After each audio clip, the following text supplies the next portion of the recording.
সুধী দর্শক, আপনাদের স্বাগত জানাচ্ছি বাংলাদেশ টেলিভিশন চট্টগ্রামের নিয়মিত কৃষি বিষয়ক অনুষ্ঠান পাহাড়ে কৃষি দেখার জন্য। আমরা আজকে এসেছি খাগড়াছড়ি পার্বত্য জেলার রামগড় উপজেলায়। এখানে পাহাড়াঞ্চল কৃষি গবেষণা কেন্দ্র রামগড় ফসলের উন্নত জাত উদ্ভাবন ও চাষাবাদ পদ্ধতি নিয়ে গবেষণা কার্যক্রম পরিচালনা করে আসছে। আমরা আজকে আপনাদেরকে এই গবেষণা কার্যক্রমের সার্বিক চিত্র তুলে ধরে দেখানোর চেষ্টা করব। অনুষ্ঠানটি দেখতে আমাদের সঙ্গে থাকুন।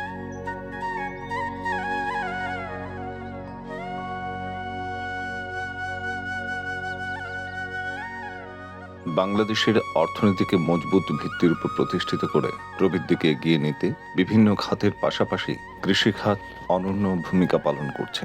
বাংলাদেশের কৃষিক্ষেত্রে ধারাবাহিক সাফল্যে গবেষণা প্রতিষ্ঠানসমূহের ভূমিকা অনস্বীকার্য। বাংলাদেশ কৃষি গবেষণা ইনস্টিটিউট এদেশের বহুবিধ ফসল গবেষণার একটি অন্যতম প্রতিষ্ঠান। পার্বত্য জেলা খাগড়াছড়ির রামগড় উপজেলার পাহাড়ি কৃষি গবেষণা কেন্দ্র রামগড় অবস্থিত। কেন্দ্রটি প্রতিষ্ঠার পর থেকে কৃষিজ ফসলের উন্নত জাত উদ্ভাবন ও চাষাবাদ পদ্ধতির উপর গবেষণা করে আসছে।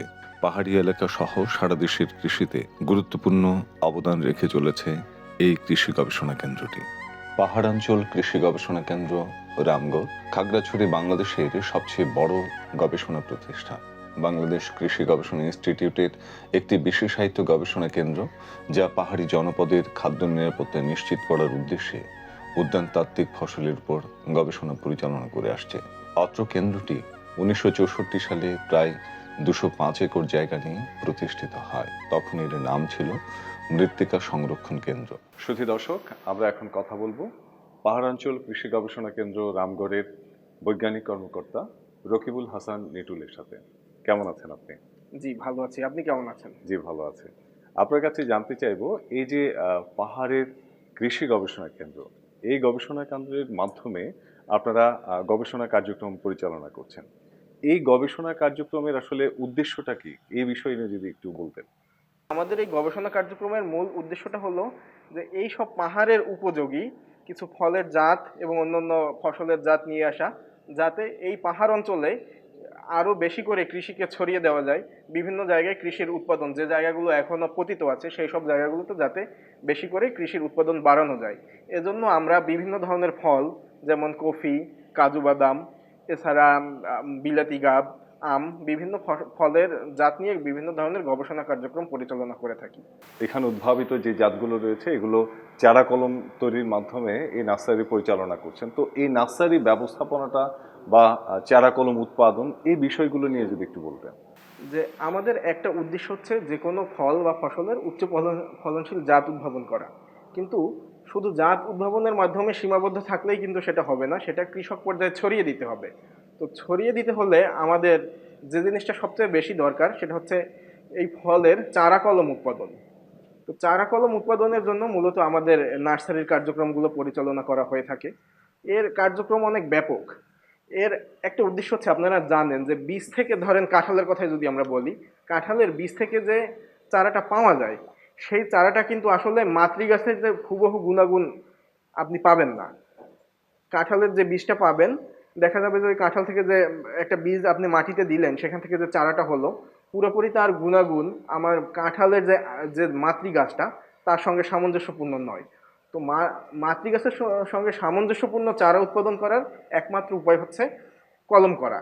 এখন কাঁঠালের কলম, যেমন কাঁঠালের কলম কিন্তু অন্যান্য গাছের মতো গুটি কলম করলে এর দ্বারা সাফল্য পাওয়া যায় না। এর উপায় হচ্ছে স্টোন গ্রাফটিং করা।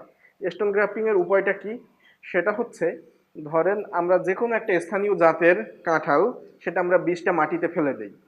ফেলে দিলে সেটা হচ্ছে কিছুদিন পরে যখন চারাটা গজায়, তখন এটা আপনি প্র্যাকটিক্যালি যদি দেখতে পারতেন যে আমরা মাঝখান থেকে ওখানে পুরো গাছটা কেটে দেওয়া হয় উপরের ডালপালা সহ, এবং ওখানে মাঝখানে একটা ফাড়া করে সেখানে হচ্ছে যে মাতৃগাছ থেকে ছায়ন এনে ওইখানে ইনসার্ট করে তারপরে পলিথিন দিয়ে বেঁধে চারা মানে নার্সারিতে রাখা হয়, এবং সেখান থেকে যে চারাটা পাওয়া যায় সেটা হচ্ছে মাতৃগাছের হুবহু গুণসম্পন্ন। এখন এই যে কাঁঠালের যেমন কলম করার ক্ষেত্রে একটা বড় সমস্যা হচ্ছে কাঁঠালের কষ থাকে, যে কষের কারণে ওই যে বাইন্ডিংটা ঠিকভাবে হতে চায় না। সেটার জন্য আসলে এক্সপার্ট হ্যান্ড প্রয়োজন। তো আমাদের যে কৃষি গবেষণার যেসব মালি নার্সারিতে কাজ করে তারা এসব বিষয়ে খুবই দক্ষ। তো তারা খুব সুচারুভাবে এই কাঁঠালের কলমগুলো করতে পারে। এবং আপনারা যদি কেউ এটা সম্পর্কে প্রশিক্ষণ নিতে চান, আমাদের প্রধান কার্যালয়ে এসব বিষয়ে প্রশিক্ষণ নেওয়ারও ব্যবস্থা আছে। প্রায় প্রায় কৃষক প্রশিক্ষণ, মালি প্রশিক্ষণ হয়ে থাকে, সেখানেও আপনারা কাঁঠালের কলম করার জন্য কাজ করতে পারবেন। এছাড়া বিভিন্ন ধরনের, শুধু কাঁঠাল না, আমাদের এখন যে কফি হোক, কাজু বাদাম হোক, সব কিছুরই কলম করা, কারণ কি, হুবহু মাতৃগাছের গুণসম্পন্ন চারা পেতে চাইলে কলম করার কোনো বিকল্প নাই। এই কাজগুলো আমরা নার্সারির মাধ্যমে করে থাকি। আপনাদের এই কৃষি গবেষণা কেন্দ্র থেকে বাড়ি কাঁঠাল 2 এবং বাড়ি কাঁঠাল 3, যেটি 12 মাসি কাঁঠাল হিসেবে ইতোমধ্যে পরিচিত পেয়েছে এবং মাঠ পর্যায়েও ছড়িয়ে পড়েছে। তো এই দুটো কাঁঠাল সম্পর্কে যদি একটু আমাদের দর্শকদের উদ্দেশ্যে বলতেন, তারা কিভাবে আসলে এটি করতে পারে? এই যে বাড়ি কাঁঠাল 2 এবং বাড়ি কাঁঠাল 3, এটা আমার কাছে মনে হয় যে কৃষি গবেষণা উদ্ভাবিত যত ফল আছে এর মধ্যে একটা বিস্ময়। কারণ বাড়ি কাঁঠাল 2 যেটা, সেটা 12 মাসি বৈশিষ্ট্যের, এবং সবচেয়ে মজার ব্যাপার হচ্ছে এটা অফ সিজন, বিশেষ করে যখন গাছে কাঁঠাল থাকে না, সেই জানুয়ারি মাসে, ডিসেম্বর মাসে বা ফেব্রুয়ারি মাসে, তখন এই কাঁঠালগুলো পূর্ণাঙ্গ ফলন দেয়। এক একটা কাঁঠাল তখন দেখা যায় যে স্থানীয় কৃষকরা, আমি এমনও দেখেছি, যেহেতু তখন আসলে বাজারে কাঁঠাল নেই, এক একটা কাঁঠাল 500, 600, 700 টাকা করে বিক্রি করছে। তো একটা বিশাল ব্যাপার কিন্তু। এবং বাড়ি কাঁঠাল 3ও, এটা 12 মাসই, সব সিজনেই হয়, তবে জুন জুলাইতে একটু যখন ভরা কাঁঠালের মৌসুম, ওই সময় আবার ওই কাঁঠালের প্রোডাকশনটা একটু কম থাকে। সুতরাং এটার প্রসপেক্টটা বুঝতে পারছেন যে যখন বাজারে আমাদের মৌসুমী কাঁঠালগুলো নয়, তখন এই কাঁঠালগুলোর কিন্তু হিউজ প্রোডাকশন। তো তার ফলে সুবিধা হচ্ছে কি, কৃষক ওই সময় অনেক বেশি দামে এক একটা কাঁঠাল বিক্রি করতে পারছে। পাহাড়াঞ্চল কৃষি গবেষণা কেন্দ্র রামগড় খাগড়াছড়ির মূল উদ্দেশ্য হল উদ্যানতাত্ত্বিক ফসল, বিশেষ করে ফল ও সবজির নতুন জাত উদ্ভাবন, প্রচলিত জাতসমূহের আরও উন্নত ব্যবস্থাপনা পদ্ধতি উদ্ভাবন, বিশেষায়িত নার্সারির মাধ্যমে ফলের চারা কলম উৎপাদন ও বিতরণ, কৃষককে নিয়ে মাঠ দিবস ও প্রশিক্ষণের আয়োজন করা। আমার নাম কংচাই মার্মা। আমি মালি হিসাবে, আমার বয়স রামগড়ে 15 বছর, পার্মানেন্ট 15 বছর বয়স হয়েছে আমার। আমি এই জায়গায়, সাধারণত আমরা বেশিরভাগ করি কলমের চারা এবং ফলযোগের চারা বেশি করি আমরা। আমরা অক্টোবর দিকে বাড়ি কাঁঠাল 2 এবং 3 ওইসব চারা উৎপাদন করি। এবং আমরা এই আমের মধ্যে আমরা বাড়ি আম 2 হইতে 2, 3, বাড়ি আম 3, বাড়ি আম 4, বাড়ি আম 8, বাড়ি আম 10 পর্যন্ত আমরা উৎপাদন করে থাকি আর কি। এটা হচ্ছে বাড়ি আম 4-এর চারা। এটা ঠিক ওই যে আপনার 1 বছর আগে ওইরকম চারা বসানোর পরে আমরা এই সাধারণত ফেব্রুয়ারি থেকে মার্চের মধ্যে আমরা এই যে বাগানের মাদার গাছ থেকে, বাড়ি আম 4-এর মাদার গাছ থেকে সাইন সংগ্রহ করে এগুলো লাগাই দিই। এটা হচ্ছে বাড়ি কাঁঠাল 2। এটাও ঠিক আপনারও যে প্রথমে আমরা যেরকম রোড স্টক উৎপাদন করছি, ওই রোড স্টকের মধ্যে এটা ঠিক আপনার অক্টোবর মাসে, এই যে সামনে অগাস্ট, সেপ্টেম্বর, অক্টোবর মাসে সাইন নিয়ে ওই রোড স্টকের মধ্যে আমরা বসাই দিই। এটা চারা হয়ে গেলে তখন আমরা এটা বাইরে যাদের যেটুকু প্রয়োজন, কৃষক বা আমাদের এই বিভিন্ন কেন্দ্র থেকে সংগ্রহ করে আর কি চারাগুলা। এটা হচ্ছে বাড়ি কাঁঠাল 3 আপনার। এটা ঠিক ওই যে বাড়ি কাঁঠাল 2-এর মতন আপনার অক্টোবর এবং ফেব্রুয়ারি মাসে গ্রাফটিং করা হয় আর কি। এটা গতবারে গ্রাফটিং করা এই চারা। এটা বাড়ি কাঁঠাল 3 আপনার। চলমান বিভিন্ন গবেষণা ও অন্যান্য কার্যক্রমের মধ্যে রয়েছে বাছাইকরণ প্রক্রিয়ার মাধ্যমে উচ্চ ফলনশীল ও বালাই সহিষ্ণু কাজু বাদামের জাত উদ্ভাবন, পাহাড়ি এলাকায় মাল্টার টেকসই বালাই ব্যবস্থাপনা কার্যক্রম, উন্নত জাতের ফলসমূহের চারা কলম উৎপাদন কার্যক্রম। এখান থেকে উদ্ভাবিত হয়েছে উচ্চ ফলনশীল মাল্টার জাত বাড়ি মাল্টা 2 জাত হিসেবে অবমুক্তকরণ বাড়ি কাঁঠাল 2 উদ্ভাবন করা হয়েছে কেন্দ্র থেকে। 12 মাসি কাঁঠালের জাত বাড়ি কাঁঠাল 3 উদ্ভাবন করা হয়েছে এই কেন্দ্র থেকে। বাড়ি বিলাতি গাব 1 নামের গাবের জাত উদ্ভাবন করা হয়েছে। সুধী দর্শক, আমরা এখন কথা বলবো পাহাড়াঞ্চল কৃষি গবেষণা কেন্দ্র রামগড়ের প্রধান বৈজ্ঞানিক কর্মকর্তা ডক্টর এস.এম. ফয়সালের সাথে। আপনার কাছে জানতে চাইবো, এই যে পাহাড়াঞ্চল কৃষি গবেষণা কেন্দ্র রামগড়ে আপনারা বিভিন্ন ধরনের ফলের জাত উদ্ভাবন করছেন এবং গবেষণার নানা রকম কাজ করে যাচ্ছেন, এই বিষয়ে যদি আমাদের একটু বিস্তারিত বলবেন। এই কেন্দ্রে মূলত ফলের উপর গবেষণা হয়ে থাকে। এর পাশাপাশি পাহাড়ের মাঝখানে মধ্যবর্তী জায়গাতে আমরা সবজিরও কিছু গবেষণা করে থাকি। আপনারা জেনে থাকবেন যে এই স্টেশন থেকে ফলের অনেকগুলো উন্নত এবং জনপ্রিয় জাত উদ্ভাবিত হয়েছে, যেমন বাড়ি কাঁঠাল 2 যেটা 12 মাসি জাত, বাড়ি কাঁঠাল 3 সেটাও 12 মাসি জাত, টিএসএস বা মিষ্টতাও প্রচুর থাকে। এছাড়া বাড়ি বিলাতি গাব 1, বাড়ি মালটা 2 এই জাতগুলো এই স্টেশন থেকে উদ্ভাবিত হয়েছে। তাছাড়া আরও 2টা ফলের জাত উদ্ভাবনের অপেক্ষায় বর্তমানে পাইপলাইনে আছে। এগুলো হচ্ছে একটা টিসা ফল আর একটা হচ্ছে স্টার অ্যাপেল। আমরা অন্যান্য বিভিন্ন ফলের জাত উদ্ভাবনের জন্য এবং গবেষণা করার জন্য বিভিন্ন কর্মসূচি এবং কার্যক্রম হাতে নিয়েছি।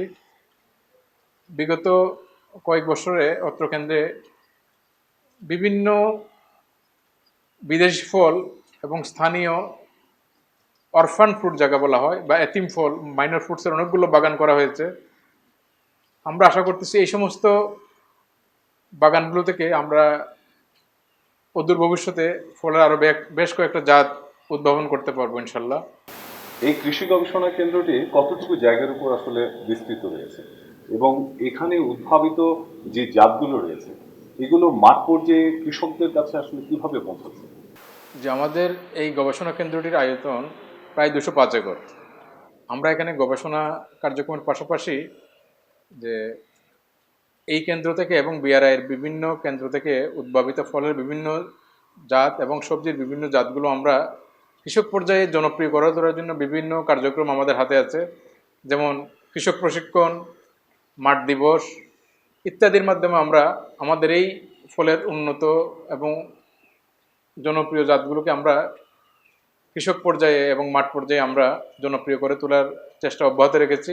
এছাড়াও আমরা কৃষকের মাঠে অনেকগুলো বাগান আমাদের নিজস্ব অর্থায়নে এবং আমরা নিজে এখান থেকে চারা সরবরাহ করেও আমরা অনেক বাগান স্থাপন করেছি।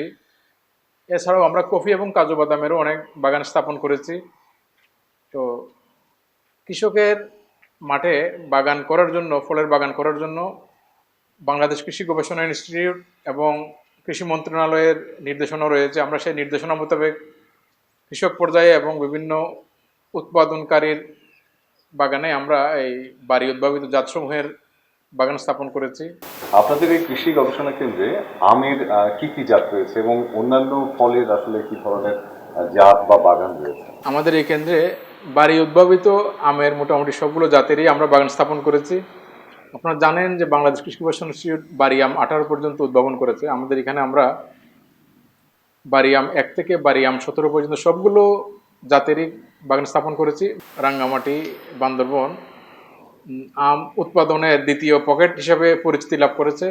প্রচুর আম বাগান এই খাগড়াছড়ি জেলায় স্থাপিত হয়েছে।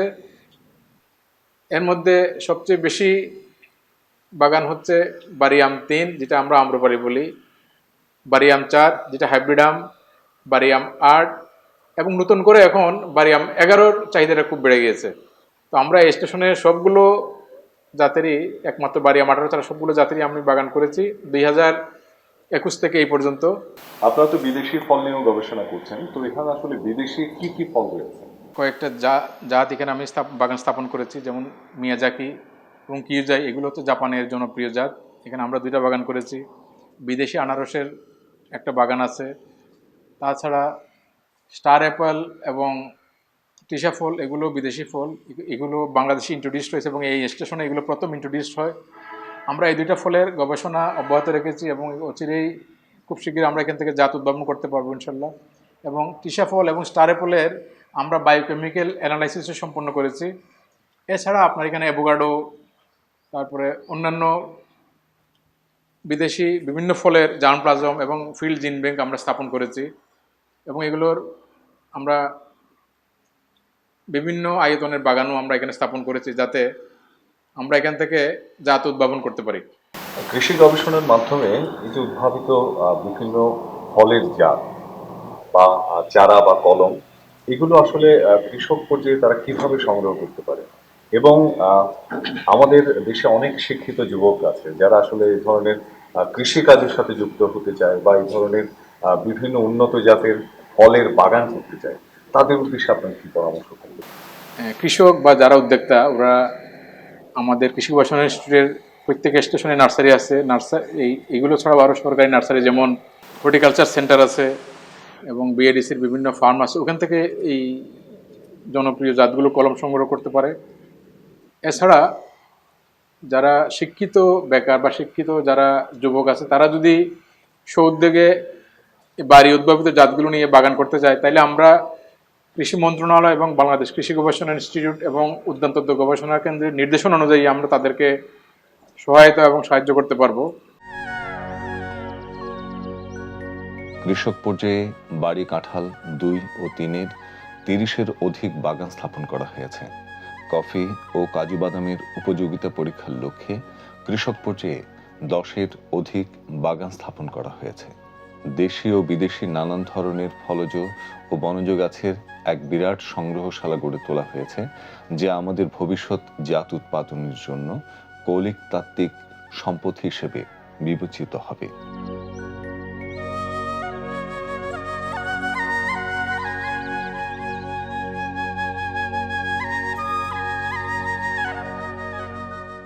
সুধী দর্শক, 205 একর জায়গা জুড়ে পাহাড়াঞ্চল কৃষি গবেষণা কেন্দ্র রামগড় তাদের ফসলের উন্নত জাতের উদ্ভাবন এবং গবেষণা নিয়ে কার্যক্রম পরিচালনা করছে। এই কেন্দ্র থেকে উদ্ভাবিত হয়েছে বাড়ি কাঁঠাল 2 এবং বাড়ি কাঁঠাল 3, যা 12 মাসি ফসল হিসেবে সবার কাছে সমাদৃত হয়েছে। সুধী দর্শক, আমরা আজকে আপনাদেরকে এই পাহাড়াঞ্চল কৃষি গবেষণা কেন্দ্র রামগড়ের সার্বিক চিত্র তুলে ধরে দেখানোর চেষ্টা করেছি। আগামীতে অন্য কোনো বিষয় নিয়ে আপনাদের সামনে হাজির হব। সে পর্যন্ত ভালো থাকুন, সুস্থ থাকুন এবং নিরাপদ থাকুন।